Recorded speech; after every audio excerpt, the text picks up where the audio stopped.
On est le dimanche 24 mai 2026 et c'est une grâce encore d'être là. Sache qu'avant de connaître Dieu, les gens ils se réveillent le matin, ils trouvent ça normal. À la limite, ils ne trouvent pas ça normal le jour où ils ne se réveillent pas. Et toi qui connais Dieu, tu sais que c'est lui qui te renouvelle le souffle de vie chaque matin. Et il y a des gens qui ne se sont pas réveillés ce matin encore. Des gens qui sont dans les hôpitaux, des gens qui ont été endormis pour une opération qui ne se sont pas réveillés, bref, des gens qui ont eu des morts subites et tellement d'autres choses. Alléluia, je vais juste prier. Père éternel, je remets ce moment entre tes saintes mains. Je sais que si tu ne bâtis pas, nous bâtissons en vain. Comme Paul l'apôtre a dit, ce n'est pas moi qui vis, c'est toi qui vis, Christ en moi. Seigneur, prends le contrôle de tout. Dans le nom de Jésus, Amen. Donc dimanche 24 mai 2026, les gens fêtent, c'est encore un week-end férié, les gens fêtent la Pentecôte. Il faut toujours, bien sûr, comme je dis toujours, un enfant de Dieu, il fête la Pâque tous les jours de l'année, il fête l'Ascension tous les jours de l'année, et il fête aussi la Pentecôte tous les jours de l'année, puisque la parole de Dieu nous dit que dans les derniers jours, il déversera de son esprit sur toute chair. Mais c'est quand même important de ne pas oublier que oui, Jésus est venu pour une mission, qu'il a été pendu nu sur ce bois de 9h à 15h, et après avoir dit tout est accompli, donc 53 jours plus tard, l'Esprit de Dieu est descendu dans une salle qui s'appelle la salle haute, où 120 personnes environ étaient réunies. Il ne doit pas oublier ça. 3 jours dans le ventre de la terre, 40 jours il s'est montré en Galilée, et quand il est monté à l'ascension, il a dit « Ne bougez pas de Jérusalem, je vais vous envoyer quelque chose ». Et c'est 10 jours plus tard que l'Esprit de Dieu est descendu. Alléluia. Amen. Et sans le Saint-Esprit, nous ne pouvons rien faire. Le Saint-Esprit, c'est le chandelier. Le Saint-Esprit, c'est ton passeport pour le royaume des cieux. Le Saint-Esprit, c'est la nouvelle naissance quand tu es né de l'Esprit. Aujourd'hui, nous allons voir... J'ai l'impression de toujours me répéter le dimanche, mais c'est très important de comprendre. Nous allons voir aujourd'hui que suivre Jésus, c'est accepter déjà que le Père te reprenne pour te faire grandir. Parce que tu es devenu un enfant de Dieu. Alléluia, tu es né de nouveau. Tu as donc un Père céleste qui prend soin de toi. Et il nous aime tant qu'il est patient pour nous transformer. Et c'est très important ce thème parce que beaucoup d'enfants de Dieu n'ont pas compris que Dieu te châtie, Dieu te frappe pour te faire grandir. Dieu continue à te remettre dans le droit chemin pour que tu deviennes saint et pour que tu ne loues pas le ciel. Et ça, c'est très important. Beaucoup de gens sont nés de nouveau, mais ils n'acceptent pas la correction de leur Père Céleste. Alors que, on va voir ça, il te châtie pour ton bien. Alléluia. Je prends un exemple simple. Comme vous savez, j'ai 7 enfants. Moi, si je dis par exemple à un de mes enfants de faire telle ou telle chose, c'est pour son bien. C'est pour qu'il grandisse bien. Je l'éduque, je l'élève. Tu dois te coucher tôt pour être en forme demain à l'école. Tu dois te brosser les dents. Tu dois faire ci, tu dois faire ça. Je ne fais pas ça pour embêter mes enfants. Tu dois ranger ta chambre. Je vais te montrer comment nettoyer. Si à chaque fois ça ne les intéresse pas, non, mais tu rejettes l'éducation. Et le Père Céleste t'éduque, nous verrons un verset 2 fois, le même verset aujourd'hui, en plus des autres. En fait, le Père ne peut t'élever, ne peut t'éduquer que par lui-même. Et sache que la parole et le Père ne font qu'un. Donc le Père, quand il te parle avec sa parole pour t'éduquer. Moi, par exemple, si, je prends un exemple, Caroline, elle part au lit sans se brosser les dents, ben je vais dire, est-ce que tu t'es brossé les dents? Je parle avec ma parole. Parce que si je la regarde comme ça, elle va dire, qu'est-ce qu'il veut encore? Je dois lui parler pour qu'elle comprenne. Tu vois? Elle va se dire, mais pourquoi ils font ces sourcils? Peut-être j'ai pas rangé ma chambre, il a compris que j'avais pas fait mes devoirs, tu vois, tu peux poser plein de questions. Mais là, c'est ça qui te fait grandir. C'est pour ça que Jésus a toujours dit « Heureux celui qui médite ma parole et qui la met en pratique ». Si tu refuses la correction du Père, tu ne seras pas enlevé, mon frère, ma soeur. Parce que Jésus vient chercher une épouse sanctifiée, une épouse saine. Alléluia. Tu dois être un enfant qui accepte la correction de ton Père. Donc, il te châtie pour ton bien. Il faut que tu comprennes aujourd'hui qui est ton Père Céleste. Quand on naît, donc NAIT, je prends souvent cet exemple, la nature ne vous enseigne-t-elle pas? Tu as un enfant, c'est un bébé, il fait caca dans sa bouche, il fait pipi dans sa bouche, il peut pas manger de la nourriture solide, tu es obligé de lui donner des biberons où il allait. Ça c'est normal, mais forcément que le bébé grandit, forcément que ce que tu vas accepter quand il a 2 mois, tu ne vas pas l'accepter quand il a 3 ans le bébé. Vous comprenez ou pas? Moi si aujourd'hui Élise, elle me dit maintenant moi je veux que des biberons, ou elle se remet à marcher à 4 pattes, je dis mais qu'est-ce qu'elle a? Elle a un problème. Dans le monde spirituel, c'est pareil. C'est pour ça que Dieu a dit celui qui n'avance pas recule. Tu dois avancer dans la compréhension de la parole. Tu dois grandir spirituellement. Un enfant de Dieu qui est converti, par exemple depuis 5 ans, ne peut pas se comporter comme un enfant de Dieu qui vient d'être converti, qui vient d'avoir la nouvelle naissance. Dieu ne comprend pas ça. Le Père veut que tu grandisses. Et pour grandir, tu dois passer du temps dans la parole. Et pour grandir, tu dois prier. Et pour grandir, tu dois accepter que le Père te châtie. Alléluia. Amen. La question c'est, est-ce que tu as un enfant qui n'arrête pas de demander à son père, c'est quoi ça, papa? Voilà, moi en ce moment, ça c'est Élise, toutes les 2 secondes, elle montre un truc. C'est quoi papa ça? C'est quoi papa ça? Et ça c'est une bonne attitude. Parce que tu dois être comme ça dans la parole spirituellement. Quand il y a quelque chose que tu ne comprends pas, tu dois demander la révélation à ton père. Parce que quand tu es enfant de Dieu, tu as un nouveau père. Le nôtre père, tu le vis en esprit, en vérité. Tu n'es plus un orphelin spirituel. Tu appartiens à Dieu, mais en tant que père. Et tant que tu n'es pas enfant de Dieu, beaucoup de gens pensent être enfants de Dieu, mais ils ne le sont pas, tant qu'ils ne sont pas devenus enfants de Dieu. Alléluia. Mais bien sûr que quand tu deviens enfant de Dieu, le Père va s'occuper de toi. Amen. Tu peux te poser aussi, est-ce que tu es un adolescent rebelle à ton père? Parce que moi je vois, par exemple, j'ai des enfants qui sont dans l'adolescence et je ne comprends pas trop ce qu'ils disent le matin entre Wesh, MDR, 6-7, c'est quoi le rapport? Je ne comprends pas leur langage en fait. C'est quoi le rapport? Qu'est-ce que j'en sais? Tu ne peux pas faire ça tout seul? Tu vois, en fait l'adolescence physique, c'est la rébellion. Mais il y a la rébellion aussi de l'enfant de Dieu. Parce que souvent, il y a une période dans la croissance spirituelle avec Dieu où en fait, quand Dieu te parle, tu ne l'acceptes pas. Tu es un adolescent spirituel, tu es dans la rébellion. Dieu te dit ça pour ton bien, et toi tu dis non, moi je ne veux pas.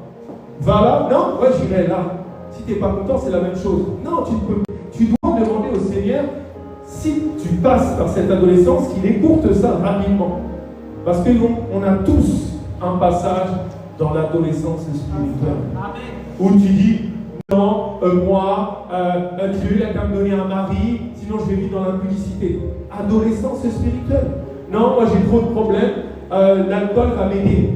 Je vais fumer un petit joint, ça va m'aider. Adolescence spirituelle. Puisque tu connais la parole, vous serez saints car je suis saint. Soyez parfaits comme mon Père l'est. Donc tu commences à rejeter la parole de Dieu comme un enfant physique rejette l'éducation de ses parents. Vous comprenez? C'est pour ça que la parole de Dieu dit que la nature ne s'enseigne-t-elle pas. Alléluia. Donc ne dis pas à ton Père Céleste, à la limite tu peux me dire ça à moi, mais ne dis pas à ton Père Céleste c'est quoi le rapport. Et ça t'est déjà arrivé d'une manière ou d'une autre. Toi tu fais plein de choses, tu as l'impression d'être dans le bon sens, tu fais plein de choses pour Dieu, tu évangélises, tu fais des trucs, tu es là, tu peux faire des lives de 8 heures, et puis Dieu va dire, mais tu ne sais pas bien ce que tu fais. Et tu peux dire, c'est quoi le rapport? Je dis ça parce que de mes filles me dit toujours ça, j'ai toujours pas compris en fait. Donc l'adolescence spirituelle, c'est très dur à vivre, c'est une période qui est dure à vivre pour l'enfant de Dieu. Et certains refusent carrément les dires de la parole de Dieu. C'est pour ça que des fois, tu vois la personne, elle est là à dire, qui comprend la parole, fuis l'impudicité, efforcez-vous de rentrer par aime tes ennemis. Et puis à un moment donné, il dit, c'est quoi le rapport, Père? Donc comment tu veux que j'aime cette personne-là? Je sais qu'il est en train d'incanter des choses sur moi.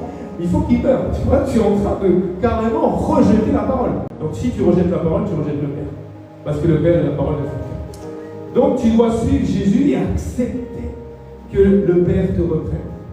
nous voyons que Jésus, vous savez, tout est important dans la parole de Dieu. Chaque verset, chaque passage est important. Et pourquoi nous avons la naissance de Jésus, donc à Bethléem? Pourquoi on n'a rien jusqu'à l'âge de 12 ans? Et pourquoi après de 12 ans à 30 ans, on n'a rien? Tu peux imaginer plein de choses, mais ne commence pas à te faire des films, parce que ce n'est pas écrit. Alléluia. Par contre, à 12 ans, nous savons quelque chose. Nous allons aller dans Luc chapitre 2, au verset 42 et au verset 52. Luc chapitre 2, au verset 42 et au verset 52. Il est écrit: lorsqu'il fut âgé de 12 ans, ils y montèrent selon la coutume de la fête. Verset 52. Et Jésus croissait en sagesse, en stature et en grâce devant Dieu et devant les hommes. Voilà ce que Dieu te demande. Dieu te demande aussi en tant qu'enfant de Dieu, parce que Jésus était le Fils unique de Dieu, mais maintenant il a des frères et des sœurs, alléluia, parce que quand tu nais de nouveau, tu as un Père céleste qui s'appelle le Dieu d'Abraham, d'Isaac et de Jacob, mais tu as aussi un nouveau grand frère qui s'appelle Jésus-Christ de Nazareth. Alléluia. C'est pour ça qu'il dit que tu n'appartiens plus à ce monde, puisque quand tu nais de nouveau, tu appartiens à lui. On écoutait ça dans la voiture quand on venait à l'église avec 5 et 7 enfants et mon épouse, et il disait: Père, comme moi je suis un en toi, fais que eux soient aussi un en moi. Vous comprenez ou pas? Ça veut dire que les disciples, ils doivent devenir un en Jésus-Christ. Et vu que Jésus fait un en le Père, tu as compris ou pas? Toi, si tu t'approches, tu vas finir par faire un dans le Père. Vous comprenez? Mais pour ça, tu dois croître en sagesse, en stature et en grâce devant Dieu et devant les hommes. C'est Dieu qui te justifie. Mais les hommes doivent aussi témoigner que tu as la grâce de Dieu sur toi. Moi, j'ai beaucoup de personnes. Imaginez qu'il n'y a pas si longtemps que ça, je marchais à 4 pattes dans des hôpitaux, au milieu de gens attachés, je perdais les ongles des pieds, j'étais dans le coma. Les gens sont obligés de dire que la grâce de Dieu est sur moi.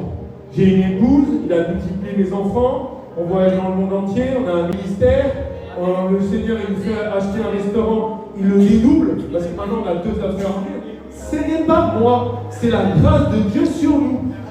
Donc tu dois grandir dans la grâce de Dieu aussi. C'est ça un enfant de Dieu, un fils et une fille de Dieu. Mais pour grandir en stature, pour grandir en sagesse, pour grandir en grâce, tu dois aussi obéir à la parole de Dieu. Les gens n'avancent pas, les enfants restent des bébés. Dieu est en train de dire, il regarde ses enfants, il dit: ah, celui-là, ça y est, il marche à 2 pattes. Ah, celui-là, il mange la nourriture solide. Et puis il regarde des gens qui sont là depuis 10 ans, il dit: mais regarde, il marche encore à 4 pattes. Parce qu'ils ne cherchent pas à comprendre la parole de Dieu. Ils ne la lisent pas. Moi, je dis tout le temps aux frères et aux sœurs: lisez la parole. Comment tu veux que Dieu te change si tu ne passes pas du temps dans la parole? Dieu ne peut pas te changer si tu ne passes pas du temps dans la parole qui te change. Puisque Jésus a dit: si tu veux accéder là-haut, tu dois me manger. Et Pierre va lui répondre: mais vers qui irions-nous? Tu as les paroles de la vie éternelle. Donc tu dois la manger, tu dois l'accepter. Il y a des moments où tu vas avoir envie de dire: c'est quoi le rapport? Moi je ne suis pas d'accord avec ça. Mais au bout d'un moment, si tu demandes à Dieu: Seigneur, tu m'as dit que mon cœur ne se trouble point, que je garde mon cœur plus que toute autre chose. Tu m'as dit que les impudiques n'hériteront pas du royaume des cieux. Tu m'as dit que tu es la vérité, que le père du mensonge, le diable.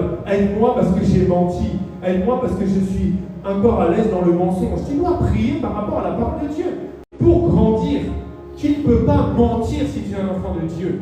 Si tu es à l'aise dans le mensonge, dans les faux témoignages, c'est très grave. Tu vas louper le ciel. Tu n'es pas en train de chercher la sanctification. Alléluia. Donc comme tu disais tout à l'heure, si ton père te demande de ranger ta chambre pour que tu y sois bien, de te brosser les dents, pour éviter les caries, de te coucher tôt pour être en forme le lendemain, de te donner ton écran pour arrêter d'être dépendant de ça, est-ce qu'il le fait avec amour? Est-ce qu'il le fait pour t'embêter? Avec amour. Il prend soin de toi. Et t'inquiète pas que ton Père Céleste prend bien soin de toi, mais notre Père, il est très sérieux dans notre éducation spirituelle. Alors lorsque le Père te reprend sur ton comportement, il faut que l'état de ton cœur soit aussi prêt à accepter. La période du brisement est indispensable pour grandir. Nous tous, nous avons besoin d'éducation spirituelle tout le long de notre vie. Alléluia. Pareil, Dieu te dit de te séparer, de te débarrasser, de pardonner, de changer de lieu, de prier, de jeûner, de lire la Bible. Tout ça, c'est par amour. Dieu ne te sépare pas de certaines personnes pour t'embêter. Tu pries. Tu es là à dire, Seigneur, sépare-moi des mauvaises personnes. Dieu va te séparer peut-être d'un ami que tu as depuis 30 ans. Et toi, tu commences à pleurer, tu dis, non, c'est quoi le rapport? Non, moi, je reste avec lui. Après, tu n'avances pas. Mais alors, pourquoi tu as prié que Dieu te sépare? Ah, c'est mon frère de sang, c'est ma soeur de sang. On a vécu beaucoup de choses quand on était jeunes, on a vécu les galères. Mais qu'est-ce qu'on en a à faire? Si Dieu te sépare, accepte cette séparation pour grandir. Amen. Abraham a été séparé, non? Abraham a été séparé de toute sa patrie. Il s'est dit, allez, je garde même mon petit neveu Lot, il est sympa. Mais Dieu a prévu une circonstance avec des troupeaux, des brebis là, pour séparer Lot, pour pouvoir qu'Abraham devienne Abraham. Toi, tu es encore Abraham, tu marches à 4 pattes, tu bois ton biberon, parce que tu n'acceptes pas que le Seigneur fasse son travail de séparation dans ta vie. Et pourtant, Dieu te le dit. Dieu te dit clairement, je ne suis pas venu amener sur cette terre la paix, mais l'épée. Quand tu lis bien, c'est des gens proches. La belle-sœur avec le père, le frère avec un tel. Donc tu ne dois pas les détester, mais tu ne dois pas être dans le sentiment. Beaucoup d'enfants de Dieu vont louper le ciel. Beaucoup d'enfants de Dieu n'avancent pas avec Dieu parce qu'ils n'acceptent pas la séparation avec les gens proches de leur famille. Et pourtant, c'est marqué dans la parole de Dieu. Il ne parle pas de « oui, je t'éloigne de ton voisin que tu as eu au téléphone il y a 10 ans ». Non, Dieu te sépare de certaines personnes. Je ne te dis pas comment. Ah, l'évangéliste m'a dit de me séparer de toute ma famille. Est-ce que je t'ai dit ça? Je t'ai dit non. Je t'ai dit juste que quand Dieu te sépare, ce n'est pas pour les détester. C'est pour que Dieu te travaille. Dieu va changer ton nom d'Abraham à Abraham. Mais accepte ça aussi. Oh non, c'est mon frère de sang. Ah, c'est ma soeur. Ah, c'est... Non, tu ne dois pas. Dieu n'est pas comme tu crois qu'il est. Donc là, on va aller un peu plus en profondeur par rapport à l'éducation et par rapport à comment Dieu il opère sur ses enfants. Tu vas aller dans Proverbes, chapitre 3, versets 11 à 13. Proverbes, chapitre 3, versets 11 à 13. Mon fils, ne méprise pas la correction de l'Éternel et ne t'effraie point de ses châtiments. Car l'Éternel châtie celui qu'il aime, comme un père l'enfant qu'il chérit. Heureux l'homme qui a trouvé la sagesse et l'homme qui possède l'intelligence. Tu vois, là, c'est très important. La sagesse, l'intelligence de comprendre la correction et les châtiments du Père, c'est ce qui va te faire évoluer, grandir en tant qu'enfant de Dieu. Parce que moi, je n'ai pas envie de rester un bébé. Je sais que je ne suis déjà plus un bébé. Je sais que je suis déjà peut-être, je ne sais pas quel âge j'ai spirituellement pour le Père, mais je grandis. Je vois mes débuts, laisse tomber, j'étais tellement passage.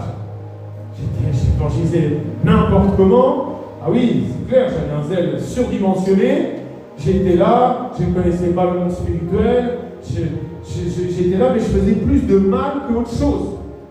Je forçais les gens, on accepte. Même des gens faisaient parler, et semblant de parler en langue pour me faire plaisir. Des gens complètement convertis qui étaient devant moi, ça va bon. Donc, il faut aussi que tu grandisses. Il faut que tu deviennes un fils et une fille de Dieu. Il faut que Dieu puisse voir, tiens, ça y est.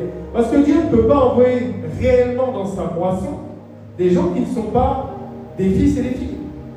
Alléluia. Tu dois être transformé sur l'orgueil. Tu dois être châtié sur la colère. Tu dois casser tout ça. Dieu va te casser. Dieu va te briser. Dieu ne t'inquiète pas. Hein. Quand il te brise, c'est pas... Moi, par exemple, même ma femme, si un des enfants se tient mal, tu vois, elle va peut-être un peu s'énerver, elle va pas mettre une fessée, et encore, ça peut même arriver, mais une fessée du père spirituel, t'inquiète pas que tu restes un peu à terre 3-4 heures en train de pleurer. Parce que le père, il t'aime. Et le père a besoin de te corriger. Parce qu'il le dit, l'Éternel châtie celui qu'il aime. Châtier. C'est pas mettre une fessée, hein. Là-haut, c'est pas le gouvernement comme aujourd'hui. Non, on ne peut plus mettre une fessée. Alors que quand je discute avec les gens de l'ancienne génération, ils disaient une fessée m'a jamais fait de mal. Hein. Quand mon père, ma mère me mettait une fessée, au moins je comprenais les choses.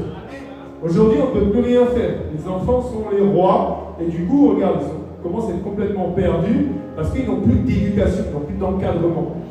Amen.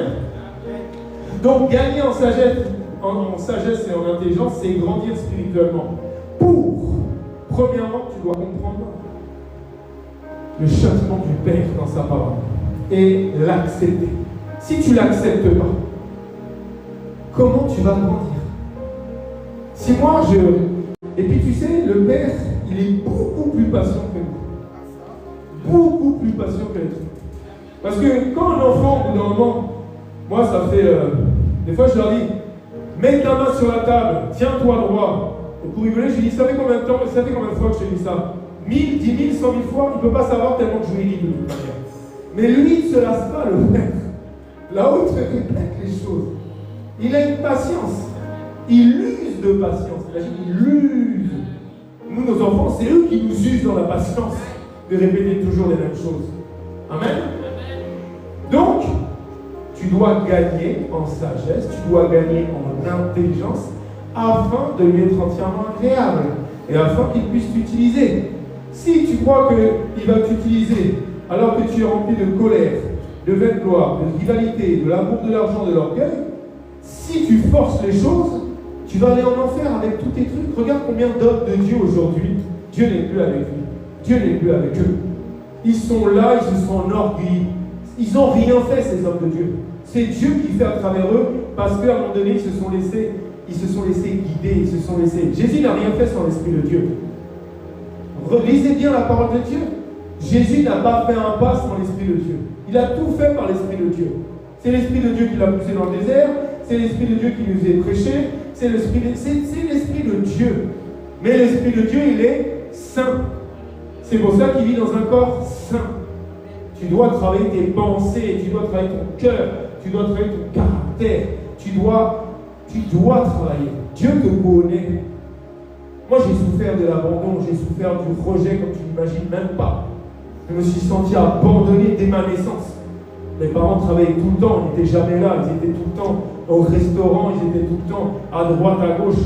Et je me suis senti rejeté. Et du coup, j'ai créé, tu vois, mais quelque part, on faisait ça aussi pour qu'on manque de rien.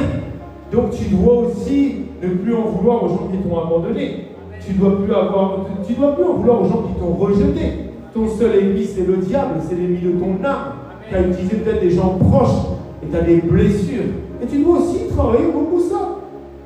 Puisque tu es pris pour les autres, tu pries, Seigneur, toi qui répares le cœur brisé, répare le cœur de ce frère. Toi, tu pries, et puis quand tu rentres chez toi, tu as des blessures de cœur brisé aussi, et tu veux faire des choses bizarres. Amen. Tu dois travailler pour grandir. Physiquement aussi, on doit travailler, non? Physiquement, quand tu étais bébé, c'est pareil, Élise. Elle n'a pas marché à quatre pattes, et puis du jour au lendemain, hey, ça y est, regarde papa. Elle est tombée. Elle a essayé d'un canapé à un autre canapé, blam. Tu vois, on avait tous envie de rigoler, mais c'est bien, Élise. Mais, toi aussi, tu tombes.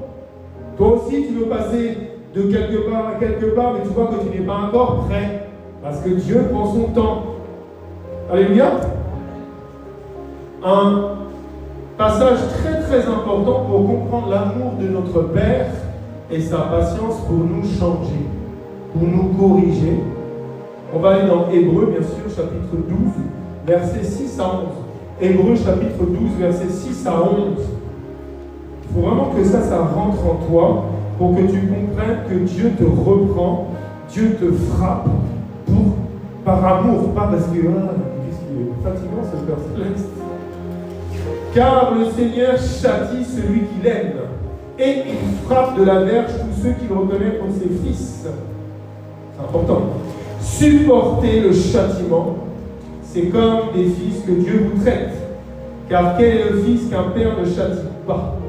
Mais si vous êtes exempts du châtiment auquel tous sont part, vous êtes donc des enfants illégitimes et non des fils. D'ailleurs, puisque nos pères selon la chair nous ont châtiés et que nous avons respectés, ne devons-nous pas, à bien plus forte raison, nous soumettre au Père des esprits pour avoir la vie? Nos pères nous châtiaient pour peu de jours, comme ils le trouvaient bon. Mais Dieu nous châtie pour notre bien, afin que nous participions à sa sainteté. Il est vrai que tout châtiment semble d'abord un sujet de tristesse, et non de joie. Mais il produit plus tard, pour ceux qui ont été ainsi exercés, un fruit paisible de justice. Ça, ce passage, on pourrait en parler pendant des dizaines d'heures. C'est juste pour que tu comprennes quelque chose d'important. Je sais que d'ailleurs, en parlant, tu as compris, tu es un enfant de Dieu. Premièrement, il frappe de la verge tous ceux qu'il reconnaît comme ses fils. Alléluia. Ça veut dire que le jour où il décide de ne plus te frapper de sa verge, ça veut dire que tu as été disqualifié. Il s'est épuisé avec toi. Il s'est fatigué de répéter toujours la même chose et que toi, tu ne l'acceptes pas. Et là, c'est là où c'est très grave.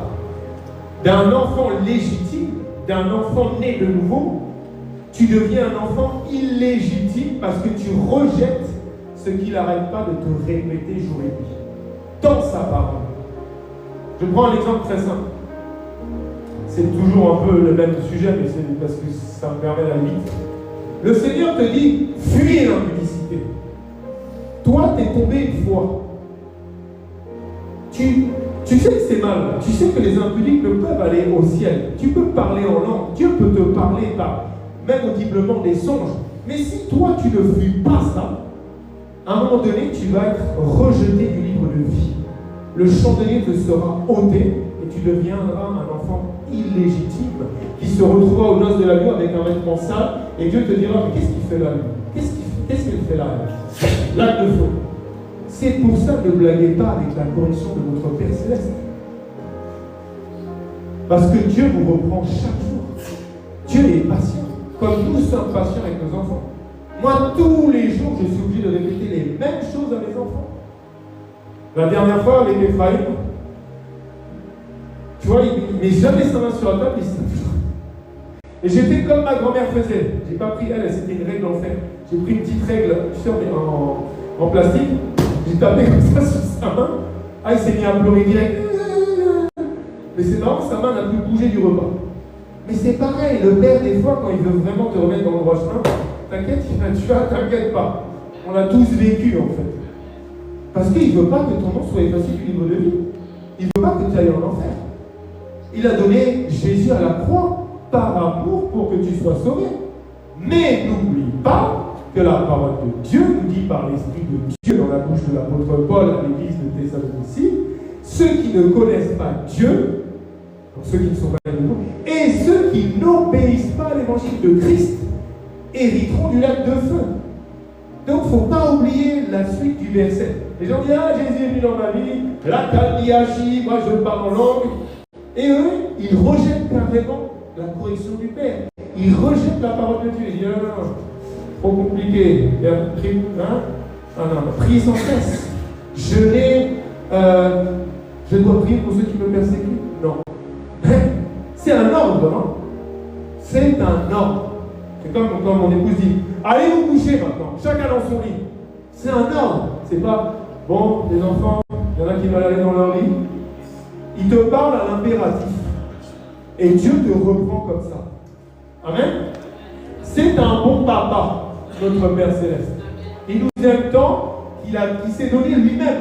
Les gens ne comprennent pas qu'il s'est donné lui-même aussi à la croix. Puisque le Père et le Fils ne font qu'un. Toi, tu crois que Jésus est passé à la croix, mais le Père était là aussi spirituellement d'une certaine manière.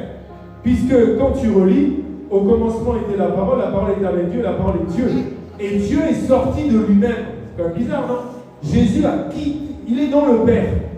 À chaque fois que les gens disaient, mais vous cherchez le Père. Mais si tu m'as vu, tu as vu le Père, puisque je suis dans le Père. Alors tu crois que quand Jésus était à la croix, le Père n'y était pas aussi?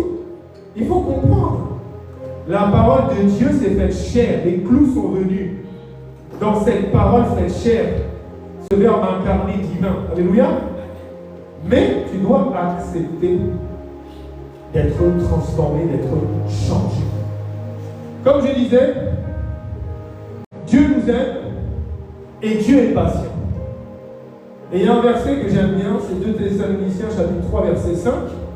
2 Thessaloniciens chapitre 3 verset 5 nous dit que le Seigneur dirige vos cœurs vers l'amour de Dieu et vers la patience de Christ. Parce que le Christ, tu es d'accord avec moi que c'est la parole faite chair. Et lui, il est patient parce que tu lis la parole et combien de temps tu mets pour la mettre en pratique. Alors, il y a des trucs qui sont faciles. Par exemple, moi, fuir l'impudicité, c'est simple. Mais il y a d'autres trucs qui ont été plus compliqués. Ça m'a pris 3 ou 4 ans pour qu'un verset puisse prendre chair. Vous voyez ou pas? C'est la patience que la parole fasse chair en toi. Parce que si tu aimes Jésus, tu ne peux pas lui faire de mal. C'est ça que les gens doivent compris. Mais quand tu vas là où lui n'est pas à l'aise, tu fais du mal à Jésus. Celui qui m'aime gardera mes commandements. Tu ne peux pas boire.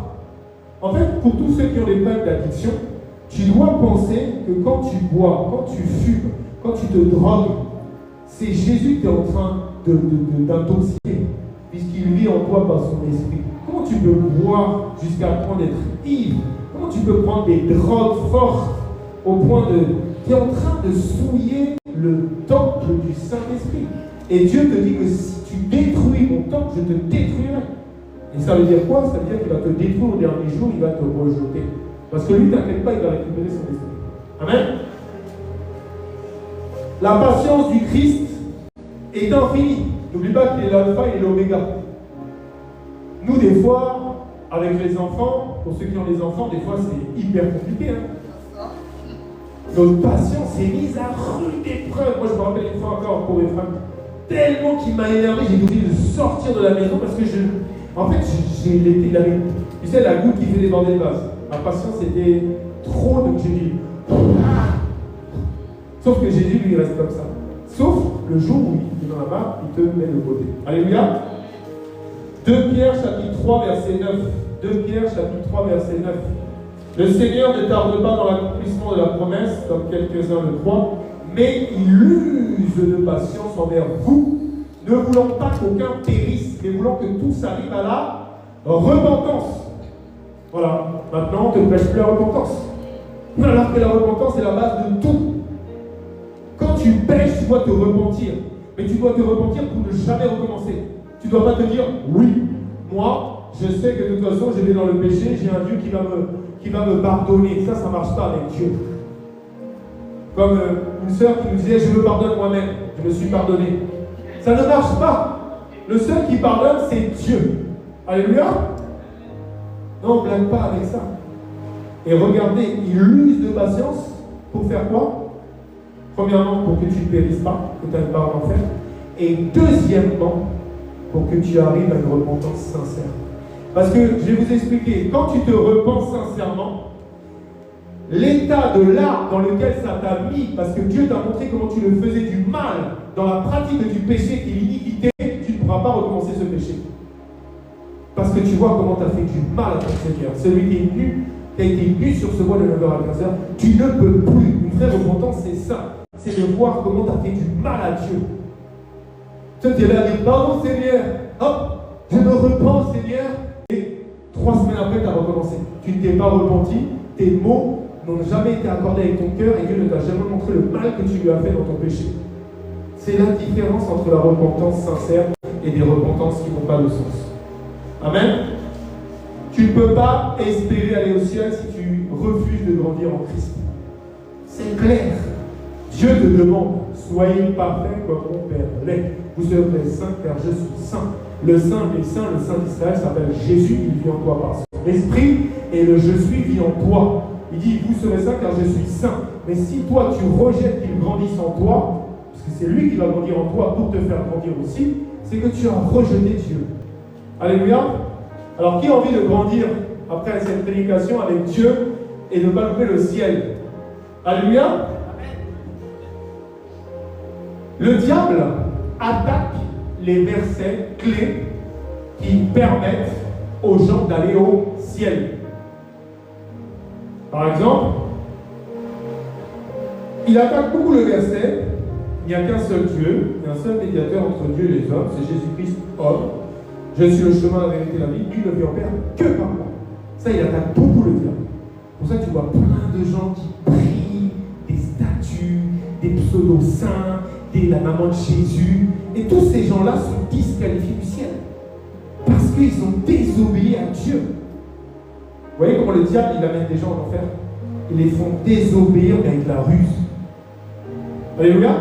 Et il attaque beaucoup un verset dans ces temps de la fin, c'est Hébreux 12, 14. Hébreux 12, 14, c'est un verset qui est crucial pour voir Dieu, qui est crucial pour assister aux noces de l'agneau. Moi, je veux assister aux noces de l'agneau. Alléluia. Parce que le salut est individuel. Amen. Ah oui. Comme il y a des gens qui disent ah, mon époux il prie beaucoup, je serai enlevé. T'inquiète pas que si tu ne vis pas dans la sanctification, tu vas vivre le verset que même de deux là, qui sont couchés dans le même lit, il y en a un qui est enlevé, l'autre il reste. Le salut est individuel. Amen. Tu ne peux pas espérer être sauvé par les sacrifices de ton époux ou de ton épouse. Je peux être la sentinelle de mon épouse, elle peut être ma sentinelle. Mais si je refuse la sanctification et de grandir avec le Seigneur, je ne serai pas enlevé, mon frère, ma soeur. Amen. Et je t'assure que je fais tout pour être enlevé. Je n'ai pas envie de rester ici où la terre va connaître la pire période qu'elle n'a jamais connue, pire qu'au temps de Noé dans le déluge. Chérie, travaille ta sanctification jusqu'au bout aussi. Ah oui, toi aussi. Elle, voilà, je pleure. Amen. Hébreux 12, 14 nous dit recherchez donc la paix avec tous, c'est la sanctification, sans laquelle, la sanctification, personne ne verra le Seigneur. Donc ça c'est une clé. Tu veux aller au ciel, tu dois chercher la sanctification. Et c'est quoi la sanctification? Ce n'est pas de donner, ah j'ai donné à quelqu'un dans la rue, ah non c'est pas ça. La sanctification, c'est le verset qu'on va voir 2 fois aujourd'hui. Là on le voit pour la première fois. Jean 17, 17. Ça, c'est le verset clé de ce jour. Jean 17, 17. Sanctifie-les, voilà, c'est ça la sanctification, par ta vérité. Ta parole est la vérité. Donc tu dois être sanctifié par la mise en pratique de la parole de Dieu. Tu dois chercher de tout ton cœur, de toute ton âme, de toutes tes pensées, à être sanctifié en mettant en pratique la parole, c'est ça adorer Dieu en fait. Alléluia. Tu dois chercher ça. Amen. Donc, encore une fois, si tu ne lis pas la parole, forcément, comment tu vas être sanctifié? C'est pour ça que les gens sont perdus sur cette terre. Les gens suivent des aveugles qui ne sont pas sanctifiés, ils ne sont même pas nés de nouveau. Les chefs religieux sont là, on met des milliards de personnes avec eux dans la fosse. Et moi je dis, mais va vérifier si, pas plus tard qu'hier soir, j'étais avec un couple, juste après le service au restaurant, et on a discuté au moins 1h30. C'est incroyable parce que Dieu m'a fait rencontrer cet homme il y a 3 jours, je lui ai parlé pendant 1 heure, il est venu me voir au restaurant, il dit, j'ai acheté une Bible, ton témoignage m'a touché Julien, moi aussi je veux rencontrer Jésus. Amen. Tu vois, je lui ai juste offert le livre de la nouvelle naissance, il me dit, il faut que tu m'aides à lire la Bible. Et il est venu donc avec sa compagne, et sa compagne très croyante, en fait, disait, mais pourquoi on ne peut pas prier Marie? Tu vois, parce que toute sa famille prie. Et j'ai dit, mais tu prends la parole, elle dit oui. Et je lui ai donné peut-être 7-8 versets, j'ai dit, tu vois, jamais il faut la prier. Jamais, jamais et jamais. Parce que le seul médiateur, c'est Jésus. Et tout ce qui est ajouté vient de Satan. Alléluia. Donc, tu dois être sanctifié par la mise en pratique de la parole. C'est bien de venir écouter la parole aussi. Mais toi, chaque jour, tu dois la méditer. Est-ce que tu m'appelles tous les jours au moins 3 heures par jour? Pourtant, la parole de Dieu qui médite ma parole jour et nuit afin d'agir fidèlement. Parce que la plupart des gens sur cette terre sont infidèles envers Dieu. Je crois en Dieu, je suis une bonne personne. Oh, de toute façon, si le ciel existe, j'irai parce que j'ai jamais fait de mal. Mais si tu fais du mal tous les jours, parce que tu n'obéis pas à la parole de Dieu. Alléluia. C'est la différence entre les religions et la relation.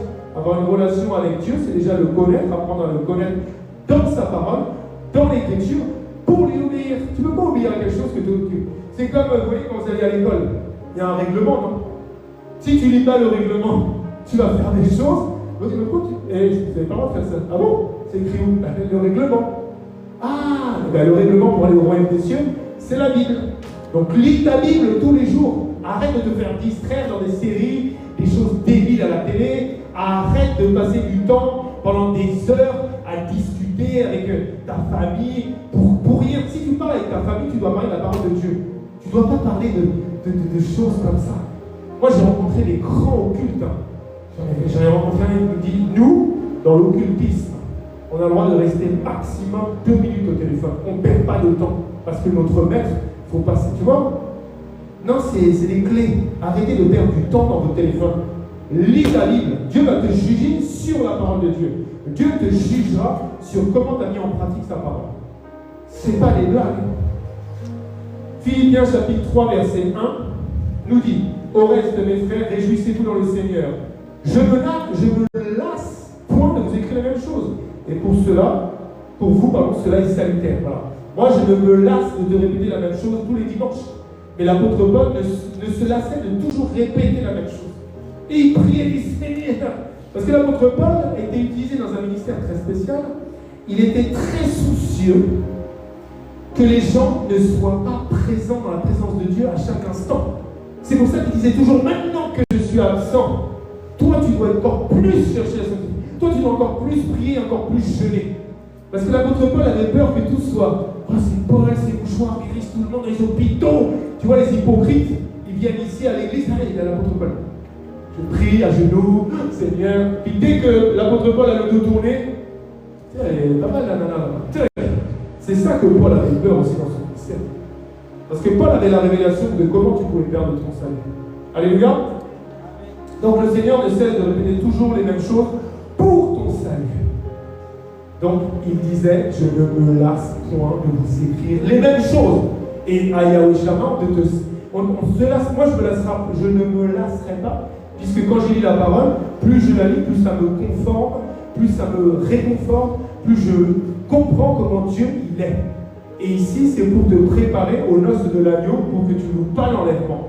Donc je ne me lasserai de te dire, fuis le péché, arrêtez avec le péché, vomis le péché. Amen. Tout à l'heure, je disais ce verset, 2 Thessaloniciens, chapitre 1, verset 8, ça c'est très important pour moi. 2 Thessaloniciens, chapitre 1, verset 8, dit, au milieu d'une flamme de feu, pour punir ceux qui ne connaissent pas Dieu et ceux qui n'obéissent pas à l'évangile de notre Seigneur Jésus. Si tu n'obéis pas à la parole de Dieu, alors qu'en plus toi tu as été éclairé, toi tu as été révélé, toi tu es né de l'esprit de vérité et de la parole de vérité. Tu as la Bible, mais tu dis non, tu hériteras du lac de feu. Alors, que ce ne soit pas ton partage, mon frère, que ce ne soit pas ton partage, ma soeur. Oublie ton téléphone. Vous savez qu'on va commencer un jeûne dimanche prochain à minuit le soir, pendant tout le mois de juin. Ouverture. Ne loupez pas ce jeûne. Prépare-toi déjà cette semaine. Concentre-toi à te dire, tu vois, tu dois déjà, j'ai envie de dire, j'aime pas trop le mot psychologiquement, mais tu dois te préparer déjà pour ce jeûne. Alléluia. Donc si tu ne veux pas être sanctifié et changer de comportement, après des mois, des années de ta rencontre avec le Seigneur, tu deviens donc qui? Une vierge folle. Vous avez compris? T'es fou, tu as connu la vérité. Tu as eu la révélation à l'intérieur de toi, ça ne vient pas de toi, la nouvelle naissance vient de Dieu. Tu as eu la révélation au plus profond de toi, et toi, tu as rejeté la parole. C'est de la folie. Tu es encore plus fou que les païens. Parce que l'évangile, c'est une folie pour ceux qui périssent. Mais toi, tu es complètement fou d'avoir rejeté l'évangile alors que tu savais que c'était la vérité. Alléluia. Donc ne jouez pas avec votre salut. Ne sois pas dans les vierges folles, sois dans les vierges sages, garde de la sagesse, garde de l'intelligence pour comprendre que le Père t'aime tant qu'il te châtie un peu plus chaque jour. Amen. Avant d'aller à la conclusion, Jean chapitre 14. Jean chapitre 14, verset 21 et verset 23. Je ne lis pas le verset 22. Celui qui a mes commandements et qui les garde. Tu dois garder jusqu'à ton dernier jour les commandements de Dieu. C'est celui qui m'aime. Et celui qui m'aime sera aimé de mon Père. Je l'aimerai et je me ferai connaître à lui. Verset 23. Jésus lui répondit, si quelqu'un m'aime, il gardera ma parole et mon Père l'aimera. Nous viendrons à lui et nous ferons notre demeure chez lui. Ça, c'est la présence du Saint-Esprit. C'est le chandelier. Toute personne qui parle de cette terre, le chandelier n'est plus à sa place, tu es déjà perdu. Tu n'es plus en Christ, Tu as cru en Jésus, tu peux continuer à parler en langue, tu peux continuer à faire des songes, tu peux même continuer à prophétiser, mais si Christ ne vit plus en toi par son chandelier, tu es disqualifié, tu n'as plus la nature de l'enfant de Dieu né de nouveau en Christ. Alléluia. Donc tu dois connaître les commandements et tu dois les garder. Ne t'endors pas sous la colère, ne laisse aucune place au diable. Ah non, mais là, moi, ça vous arrive jamais? Des fois, t'en prends tellement et tout, tu sens la colère qui monte. Tu vois? Tu dois chasser, tu dois chasser, tu dois aller dans la présence de Dieu, tu dois te mettre à genoux, tu dis, mais Père, aide-moi, là, je sens la colère qui monte. Aide-moi, Seigneur. Je veux garder des commandements jusqu'à mon dernier souffle, Jésus. C'est important, ces versets. Ça, c'est les versets pour le salut de ton âme. Si quelqu'un m'aime, il gardera ma parole. Comment les gens disent, oui, j'aime Jésus? Je leur dis, allez, tu lis la parole? Non, je ne crois pas en la Bible. Mais c'est impossible. Tu ne peux pas dire que tu aimes Jésus alors que tu ne lis pas la parole, puisqu'il est la parole. Comment tu l'aimes? Tu ne l'aimes pas du tout, en fait. Tu crois aimer Jésus dans un aveuglement spirituel total. Tu es totalement aveuglé par l'ennemi. Aimer Jésus, c'est lire sa parole, la mettre en pratique. Point barre. C'est ça, mon frère, ma soeur. Si quelqu'un m'aime, il gardera ma parole et mon Père l'aimera. Alors maintenant, je change. J'ai envie de dire, si quelqu'un me déteste, il ne gardera pas ma parole et mon Père ne l'aimera pas. Tu crois que le Père qui ne t'aime pas, il va t'emmener au ciel? Jamais. Noces de l'agneau, c'est que les gens qui ont été là, de tout leur cœur, de toute leur âme, de toute leur pensée, à chercher à plaire à Dieu, à respecter les commandements, les ordonnances de Dieu, à être dégoûté du péché, à vomir les choses, à s'éloigner des gens qui sont dans le péché. Tu pries pour eux, mais tu ne peux pas aller dans le péché. Moi, il y a quelque chose que j'arrive pas à comprendre avec les enfants de Dieu. Dieu te dit qu'il a vaincu le monde. Toi, tu écoutes des musiques du monde. Dieu t'a dit qu'il a vaincu le monde, tu vas dans les fêtes du monde. Ah oui, c'est des anciens amis. Qu'est-ce qu'on en a affiche? Les fêtes du monde, c'est pour les païens. C'est tout. Tu ne peux pas aller dans les fêtes du monde. C'est dangereux. Ah, c'est l'anniversaire d'une vieille amie. C'est bien, va à ton anniversaire. Si tu te fais empoisonner, Dieu te dira, je ne t'ai pas défendu. Rappelle-toi par exemple de Jean. Il a perdu sa tête parce que ce n'était pas sa place à cet anniversaire. Faites attention avec les fêtes du monde. Les choses du monde. Si tu aimes les choses du monde, tu es ennemi de Dieu. Il y a des endroits où tu n'as plus le droit d'aller. Tu ne peux plus aller. Surtout si tu sens que Dieu, par son esprit, te dit ne va pas là-bas. Beaucoup d'enfants de Dieu ont perdu leur salut, ont perdu leur vie parce qu'ils sont allés dans les concerts. Tout ça par sentiment. Ils sont allés dans les fêtes du monde. J'ai un évangile peut-être dur, mais lui, l'apôtre Paul, comment il parlait. Relis Jacques, comment il parlait aussi. Si tu aimes les choses du monde, tu es ennemi de Dieu, soumettez-vous. Fuyez le diable. Moi, par sentiment, avant ma grosse chute là, avec le sorcier du Cameroun, par sentiment, j'étais retourné dans le monde parce que forcément, on avait 30-40 copains à se mettre comme ça sur les terrasses, à boire du rosé à pas d'heure. T'inquiète pas, Dieu, il dit hey, salut. Ok. Tu veux retourner dans les choses du monde? Tu es mon ennemi. Ce n'est pas des blagues, je l'ai vécu. Alors fuis les choses du monde, fuis les fêtes du monde. Alléluia. Si tu veux que ton nom reste donc inscrit dans le livre de vie, il faut que le Seigneur demeure en toi. Il faut que le Père et le Fils fassent leur demeure en toi. Alléluia, on passe à la conclusion, après on va prier. Le Père, donc, il veut te travailler, il veut te changer au plus profond de toi, il veut te sanctifier dans sa parole. Matthieu chapitre 6, verset 9. Matthieu chapitre 6, verset 9 nous dit: voici donc comment vous devez prier. Notre Père qui est aux cieux, que ton nom soit sanctifié. Tous les gens n'ont pas compris. Tu crois que le nom de Dieu n'est pas sanctifié? Lui, pendant que je suis en train de parler ici au premier ciel, au troisième ciel, il y a toute une armada qui est en train de dire Saint, Saint, Saint est le Seigneur. Il s'arrête jamais. Saint, Saint, Saint est le Seigneur. Que ton nom soit sanctifié dans ta vie, mon frère, ma soeur, par la parole de Dieu, pour que son règne puisse venir et après que sa volonté soit faite sur la terre. Comme lui, il veut il ne peut pas exercer la volonté qu'il a dans ses pensées si tu n'as pas déjà compris le début du Notre Père, que ton nom soit sanctifié. Toi, tu ne pourras jamais être utilisé selon la volonté du Père si tu ne cherches pas à être sanctifié selon lui-même, Dieu, à l'intérieur de toi. Alléluia. Donc, il faut que tu veuilles changer. Dieu est omnipotent, omniscient, omniprésent, mais si tu ne peux pas changer, Dieu ne peut rien pour toi.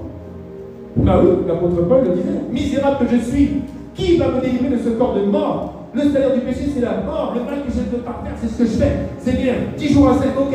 10 jours à 7. Seigneur, je n'en peux plus. Le bien que je veux faire, je n'y arrive pas. Tu vois comment il s'humiliait devant son Dieu, l'apôtre Paul? Mais il y a des enfants de Dieu. Oh, Dieu m'aime ainsi. Non, Dieu ne t'aime pas dans le péché. Dieu t'aime si tu veux sortir du péché. Mais Dieu te rejettera dans l'iniquité. Tu pratiques le péché, tu crois que Dieu t'aime comme ça? Impossible. Dieu aime les enfants qu'il a appelés et qui cherchent la sanctification pour le voir.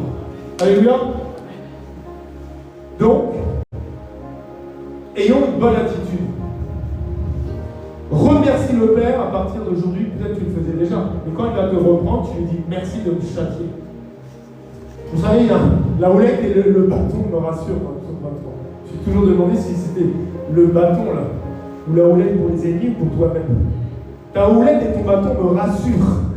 Parce que tu me frappes, ça veut dire que je suis un enfant légitime. Tu es mon bon berger. Alléluia.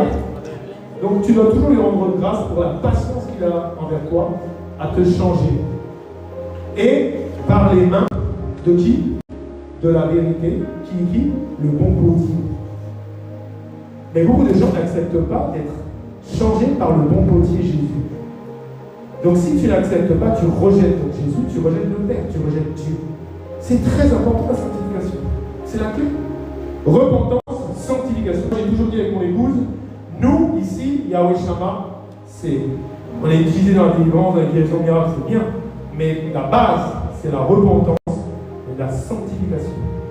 C'est les clés pour que quand Jésus va revenir, notre époux, tu sois dans l'épouse de Christ. Tu ne pourras jamais être enlevé si tu ne cherches pas la repentance et si tu ne cherches pas à être sanctifié par sa parole. Jean 17, deuxième fois aujourd'hui. Sanctifie-les, ça doit vraiment te rentrer dans la tête, c'est dans le cœur surtout. Sanctifie-les par ta vérité, ta parole est la vérité. Donc à partir d'aujourd'hui, ceux qui lisaient une demi-heure la Bible, tu vas la lire 2 heures. Celui qui ne la lisait pas, tu vas la lire 4 heures. Ça t'apprendra à pas l'avoir lu. Amen. On va prier. Premièrement, on va demander pardon au Seigneur pour toutes les fois qu'on a refusé les conseils et la correction de notre Père. On va demander aussi pardon pour toutes les fois qu'on a rejeté un verset de la Bible pour notre sanctification en disant ça c'est pas pour moi, Dieu m'a ainsi. On va aussi dire merci à notre Père pour tout le travail qu'il a déjà fait en chacun d'entre nous et lui demander de ne jamais se lasser de nous châtier par sa parole pour être de ceux et de celles qui seront enlevés au dernier jour. Car oui, il vient chercher une épouse qui cherche à être celle. Et pour cela, on va lire les deux derniers versets avant la prière. Éphésiens chapitre 5, versets 26-27.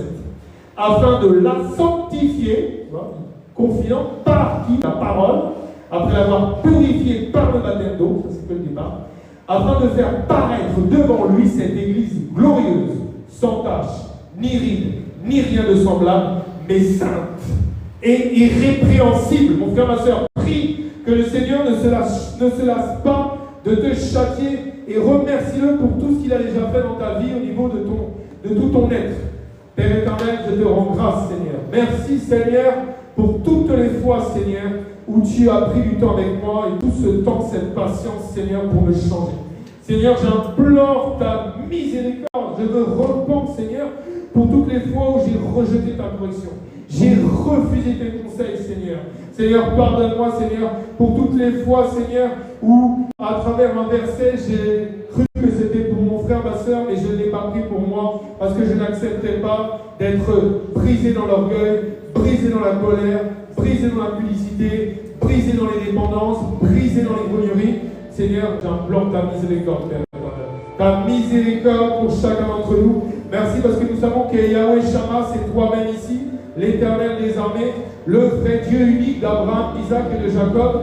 Seigneur, merci de continuer à châtier chacun d'entre nous, parce que tu nous as dit, Seigneur, que quel père ne châtie pas son enfant qu'il aime, et que si tu arrêtais de nous châtier, nous serions devenus des enfants illégitimes. Seigneur, je veux rester un de tes enfants, Père, pour ne pas louper les noces de l'agneau, pour ne pas louper l'accès au royaume des cieux.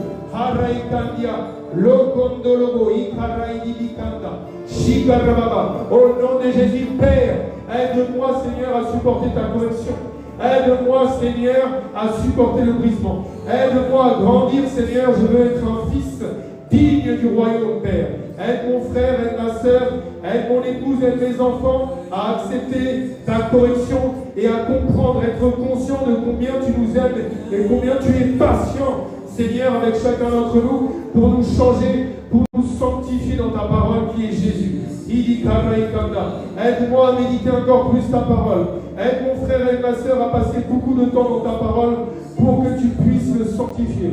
Aide-le, Seigneur, aide-la à mettre en pratique la parole, à ne pas être dans les sentiments, à ne pas écouter les conseils des grands et des hommes, mais simplement de toi, l'Éternel. Nous ne voulons pas être de ceux qui seront appelés vierges folles. Nous voulons être de ceux qui ont mis assez d'huile dans nos lampes, assez d'huile, Seigneur, qui nous a sanctifiés pour que tu nous ouvres la porte et que tu nous dises « Bienvenue, tu es mon fils, bienvenue, tu es ma fille, tu as une place aux noces de l'agneau. » Pardonne-nous, Seigneur, pour toutes les fois où nous avons pensé nous repentir, mais nous ne nous avions pas repenti. Nous avions juste dit des mots, mais nous n'avions pas compris combien nous te faisons du mal, Seigneur, dans le péché, dans la pratique du péché, dans l'iniquité. Seigneur, pardonne chacun d'entre nous. Aide-moi, Seigneur, à accepter ta correction. Aide mon frère et ma soeur à grandir. Que nous acceptions ton châtiment, Père. Oui, Seigneur, je me tiens sur ta parole. Je suis un fils légitime parce que tu me châties, parce que tu me reprends, parce que tu m'aides dans la correction, Père éternel. Au nom de Jésus, Père, aide-nous, Seigneur. Aide chacun d'entre nous, Seigneur. Seigneur, je te dis merci déjà pour tout le travail que tu as fait en moi. Quand je me rappelle, Seigneur, l'homme coléreux, la fille colérique, l'homme orgueilleux, la fille orgueilleuse, l'homme alcoolique, la fille alcoolique, et quand je vois ce que tu fais de moi, ce que tu es en train de faire de moi, Seigneur, je ne peux te dire que mille merci, Seigneur. Merci, Seigneur, quand je vois le grand travail que tu as déjà accompli dans la vie de chacun, je ne peux te dire que merci, car je vois, Seigneur, l'esprit de la sanctification. Je vois l'esprit de ton travail dans ta parole. Merci, Jésus. Merci, Père. Merci, merveilleux Saint-Esprit. Au nom de Jésus, Père, je te remercie d'avoir déversé de ton esprit qui me guide dans la sanctification, qui me guide dans la révélation de ta parole, la parole de vie, la parole de vérité. Seigneur, comme je l'ai dit aujourd'hui, sanctifie-nous par ta vérité est la parole. Sanctifie-nous un peu plus chaque jour pour que nous puissions être les ceux que tu appelles ton église glorieuse, ton église sainte sans reproche et sans des choses semblables, Papa. Au nom de Jésus, Père, continue à nous sanctifier. Tu reviens bientôt. Bientôt, tu diras à ton fils de venir chercher cette épouse. Seigneur, nous voulons être de ceux qui auront cherché la sanctification, qui auront cherché la paix avec tous, afin de te voir nos propres yeux.